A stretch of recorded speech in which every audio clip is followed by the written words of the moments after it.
Olá, você que nos acompanha aqui pelo Notícias Agrícolas, eu sou Letícia Guimarães e a gente começa agora mais um boletim, dessa vez falando sobre a possibilidade da chegada da gripe aviária aqui no Brasil. No último dia 10 de abril, foi detectado nos Estados Unidos um caso de gripe aviária altamente patogênica em uma fazenda de perus. E para falar sobre isso, a gente vai conversar com o Jorge de Lima, que é gerente executivo da Associação Catarinense de Avicultura, a ACAV. Jorge, no dia 10 de abril, um caso de gripe aviária de alta patogenicidade foi confirmado nos Estados Unidos, numa fazenda produtora de perus, e é, vamos dizer assim, o que há de mais próximo aqui do Brasil que foi notificado por enquanto, nos últimos tempos. A gente já tem casos notificados na China, em países da Europa, na Índia, por exemplo. Então, há perigo da gripe aviária chegar ao Brasil? Olha, pelos monitoramentos que nós sempre fazemos, nós temos todo o cuidado necessário no território nacional, né? Nós não podemos nem afirmar que pode chegar e tampouco descartar essa possibilidade. O que nós temos que fazer, e fazemos isso de maneira bastante reiterada no setor, é mantermos sempre controles e monitoramentos de todo o sistema de defesa sanitária nacional, sempre em conjunto com o poder público, iniciativa privada e poder público, em todas as esferas, ou seja, na esfera estadual, na esfera municipal, quando assim é possível, mas principalmente as estratégias com o Ministério da Agricultura, ou seja, a esfera federal. Então estamos sempre atentos e tomando os cuidados necessários para que nenhuma espécie de patogenia possa ingressar em território nacional, principalmente aquelas que de alguma forma podem afetar de maneira indistinta o plantel que nós temos.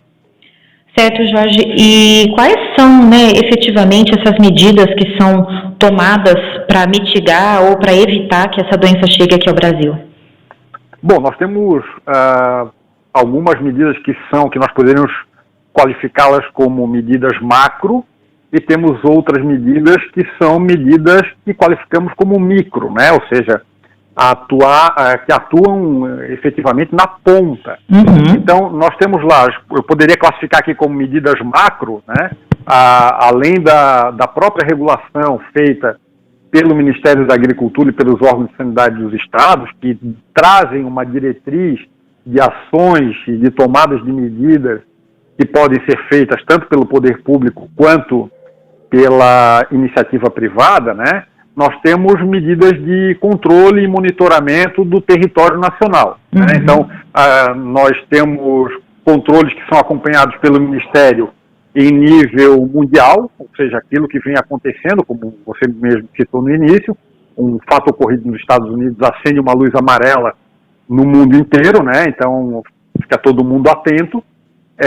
Temos monitoramento, por exemplo, que fizemos no passado, nos episódios de gripe aviária existentes pelo mundo, e que, graças a Deus, não atingiram o nosso território, graças às medidas efetivas que tomamos aqui. Monitoramento, por exemplo, de rotas de aves migratórias que poderiam, de alguma forma, passar no território nacional e também nas áreas contaminadas, o que não foi constatado em momento algum por todos os estudos feitos aqui no Brasil e fora do Brasil, e também, por exemplo, nos Estados Unidos, E temos medidas micro, como eu estava dizendo, que são, além do treinamento e da qualificação do pessoal de campo, de extensão rural, de controle de sanidade, nós temos medidas que são regulamentadas pelo Ministério da Agricultura para serem implementadas nas propriedades individuais dos produtores independentes, dos integrados e dos cooperados, como, por exemplo,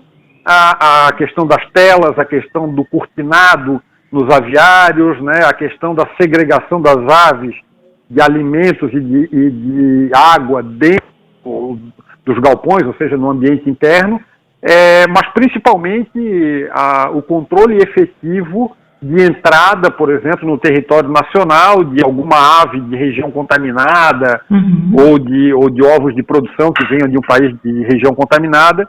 E aqui no micro eu queria acrescentar mais uma coisa. Esses dois que eu coloquei por último são das medidas macro, mas no micro eu gostaria de acrescentar uma que eu acho que é extremamente importante, que é o monitoramento dos técnicos nas propriedades, né? A conscientização da tomada das medidas, a fiscalização, o alerta, né? E o reporte que é feito centralizado para quem faz o controle, faz toda a leitura de controle.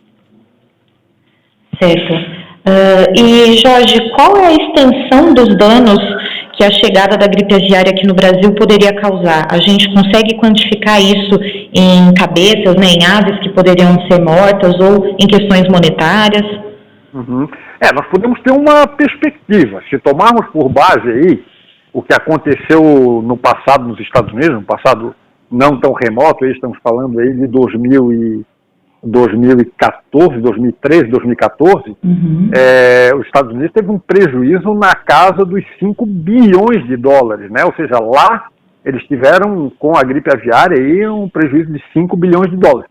Então, para nós aqui no Brasil, isso seria um dano imensurável, né? Primeiro sobre o aspecto financeiro, né? Sem dúvida alguma. Então, se a gente tomar por base, nós temos uma produção muito efetiva, nós estamos no topo da cadeia mundial de produção, junto aí com os Estados Unidos, né? Nós poderíamos aí, fazendo um paralelo com o que aconteceu lá no passado, estar falando na casa do $1 bilhão com toda certeza, né? Certo. E, Jorge, essas medidas todas que você citou, tanto num cenário macro como num cenário micro, elas se mostram eficazes, né? A gente já teve aqui algum caso de gripe aviária, e desde quando essas medidas são tomadas? Bom, nós temos medidas aí que são descritas como de controles já há muito tempo. As mais efetivas e mais recentes, sempre com o olhar voltado, sim, para a gripe aviária, elas datam aí, as mais recentes, de 2007 para cá, né? Ou seja, nós temos medidas efetivas de lá para cá. Nós temos instruções normativas do Ministério da Agricultura, nós temos controles de sanidade no Estado, regulações, nós temos planos de contingência também construídos do poder público junto com a iniciativa privada, né? Mas não temos casos no Brasil, não tivemos casos no Brasil, e muito por causa desses controles efetivos que nós temos, né? Sejam eles, como eu disse anteriormente, pelas medidas macro que são tomadas pelo Estado lato sensu, né? E seja pelas medidas micro que são feitas na ponta individualmente com cada produtor. Então isso, de alguma forma, esse monitoramento, ele nos traz uma certa segurança de informação, né? Nós estamos alertas sempre, todo o tempo. O nosso setor é um setor que tem um destaque de sanidade, o Brasil, né, tem um destaque de sanidade do seu produto, a qualidade do seu produto muito vinculada à sanidade, o que sempre nos coloca numa posição de alerta, né? Nós estamos sempre alertas, sempre focados naquilo que fazemos. Nós não temos tempo para descansar nunca, né? Nós estamos sempre alertas a tudo que acontece em nível mundial, exatamente para podermos manter essa excelência do nosso produto que temos hoje desenvolvido aí ao longo dos tempos, aí, desde a década de 50 até agora, né? Inclusive, a gripe aviária chegou até mais perto da gente do que agora, né? Agora a gente observa aí nos Estados Unidos, mas alguns anos atrás acabou acontecendo no Chile, né? Mas não atingiu o Brasil. Exatamente. Nós temos aí episódios no Chile, né? E como eu disse, né? Nós sempre fazemos esse monitoramento, seja ele por parte do setor privado, seja ele por parte do setor público, né? E essa troca de informações que nós temos com o poder público, ela é extremamente importante com relação às estratégias, né?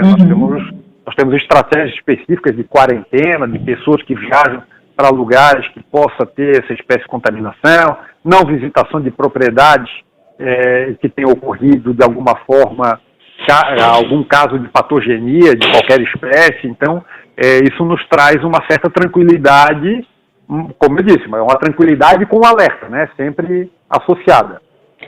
Certo, Jorge. E a respeito, né, como você disse, a gente tem aqui nas mãos um grande trunfo, que é a sanidade, né, a qualidade do nosso produto. Se o país fosse eventualmente atingido pela gripe aviária, no que isso afetaria as exportações? Hoje o Brasil é líder, né, nas exportações de carne de frango. Como que isso afetaria as exportações, a nossa competitividade no mercado exterior? Uhum.